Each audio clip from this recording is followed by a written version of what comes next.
Hello friends, back to my channel Raju Mithu ব্লগে স্বাগত জানিয়ে তোমাদের কাছে নতুন একটা রান্নার রেসিপি নিয়ে আমি চলে এসেছি। আজকে দেখো আমি ঘরে থাকা কিছু উপকরণ দিয়ে খুব দুর্দান্ত একটা রেসিপি বানিয়েছি। তো ঘরে সকলের বাড়িতেই দেখো পেঁয়াজ, টমেটো আর এই মসুর ডাল, আলু আর কাঁচা লঙ্কা তো থাকেই, সেই দিয়ে বানিয়ে ফেলেছি হাতে মাখা মসুর ডাল। তো দেখো আমি কিভাবে বানিয়েছি আর কত সুন্দর রেসিপিটা, চলো দেখতে থাকো।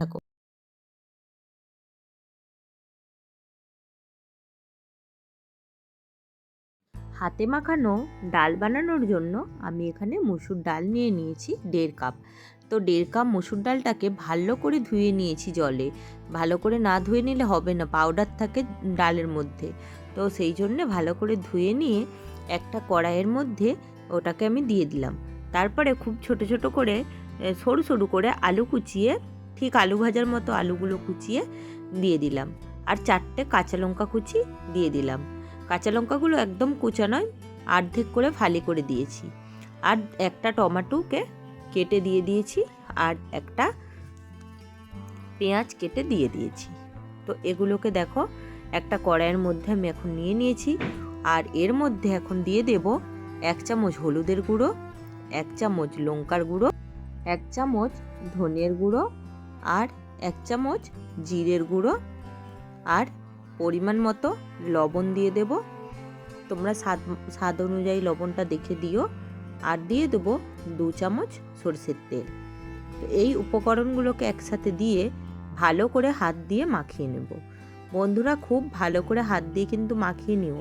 এই মাখানোটার কাছেই সব কিছু। মাখানোটা যত ভালো হবে তত সুন্দর হবে। দেখো এগুলোকে বেশ সুন্দর করে আমি মাখিয়ে নিলাম, বেশ কিছুক্ষণ ধরে মাখিয়ে নিয়ে এটাকে এখন আমি একটা কাচের বোলের মধ্যে রেখে দিলাম। তারপর ওই কড়াইটাকে ধুয়ে ওই কড়াইটা গ্যাসের মধ্যে বসিয়ে নেব। গ্যাসের মধ্যে বসিয়ে দিয়ে তার মধ্যে 2 চামচ সরিষার তেল দিয়ে দিলাম, একটু কালো জিরে আর 2টো শুকনো লঙ্কা দিয়ে, আর 1 চামচ রসুনের কুচি দিয়ে ভালো করে একটুকু ভাজা ভাজা করে নেব। রসুনটা ভাজা ভাজা হয়ে গেলে এর মধ্যে দিয়ে দেব যে মাখিয়ে রেখেছিলাম ডালটা, সেই মাখানো ডালটা দিয়ে দেব। দিয়ে একটু ভালো করে নাড়াচাড়া করে নিয়ে একটু নেড়ে নিয়ে এর মধ্যে দিয়ে দেবো জল। তোমরা এখানে ঠান্ডা জলও দিতে পারো, গরম জলও দিতে পারো। আমি এখানে ঠান্ডা জল দিয়েছি।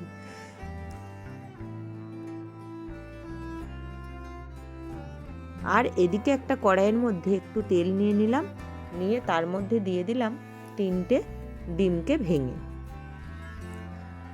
যতটা পরিমাণ ডাল থাকবে সেই মতো তোমরা ডিমটা দিও। আমার 1.5 কাপ ডাল ছিল, তাই এখানে আমি 3টে ডিম দিয়েছি। তো এই ডিমটাকে আমি ডিমের ভুজি বানিয়ে নেব। তো আর এই ডিমটার মধ্যে দিয়ে দেবো শুধু সামান্য পরিমাণে একটু লবণ। ব্যাস লবণটা দিয়ে ভালো করে ডিমটাকে ভুজি বানিয়ে নেব। ভুজিটা হয়ে গেলে এই ভুজিয়াটাকে আমি ওই যে ডালটা জল দেওয়া হয়েছে সেদ্ধ করতে, ডালটা সেদ্ধ হয়ে গেলে ওই ঢাকনাটা খুলে এই ভুজিয়াটা ওর মধ্যে ঢেলে দেব। তো বন্ধুরা, আমার এই ভিডিওটা যদি ভালো লাগে অবশ্যই করে লাইক, কমেন্ট অ্যান্ড শেয়ার করো। অবশ্যই করে চ্যানেলটাকে সাবস্ক্রাইব করে পাশে থাকা বেল বাটনটি বাজিয়ে দিও, যাতে আমার ভিডিও তোমরা সবার আগে দেখতে পাও। দেখো এদিকে আমার ডালটা সেদ্ধ হয়ে গেছে। তো ডালটা যখন সেদ্ধ হয়ে গেছে আমি এবারে সেই ডিমের কুচিগুলো দিয়ে দিলাম। দিয়ে ভালো করে একটু নাড়াঘাটা করে নিলাম। করে নিয়ে এর মধ্যে দিয়ে দেবো গরম মশলার গুঁড়ো কিছুটা পরিমাণ, 1 চামচ 1.5 চামচ গরম মশলার গুঁড়ো এখানে আমি দিয়ে দেব। গরম মশলার গুঁড়োটা দিয়ে ঘেটে দিয়ে আমি এর মধ্যে দিয়ে দেব বেশ কিছুটা পরিমাণে বাটার। তোমরা চাইলে এখানে ঘিও দিতে পারো, ঘি বাটার যেটা দেবে সেটাই ভালো। আমি এখানে বাটারটা দিলাম।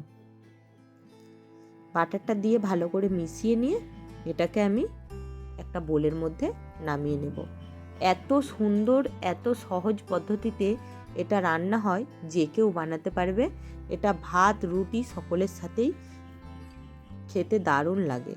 আর বন্ধুরা, একবার বানিয়ে খেয়ে দেখো, এত ভালো লাগে।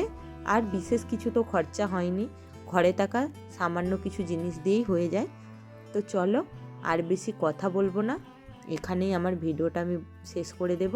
আর দেখো এখানে ডালটায় একটু লবণের পরিমাণ কম ছিল, তো আমি নামানোর আগে দেখে নিয়ে একটু লবণ দিয়ে দিলাম আর সামান্য মতো চিনি দিয়ে দিলাম। তোমরা চাইলে চিনিটা দিতেও পারো, নাও পারো। তো এবার এটাকে আমি একটা বোলের মধ্যে নামিয়ে নিচ্ছি। তো চলো বন্ধুরা, বোলের মধ্যে নামিয়ে নেওয়া হয়ে গেছে। তো এখানে আমার ভিডিও শেষ করে দিচ্ছি। আবার আসবো নতুন একটা ভিডিও নিয়ে খুব তাড়াতাড়ি। আমার সঙ্গে থেকো, পাশে থেকো। চলো, খুব ভালো থেকো। টাটা।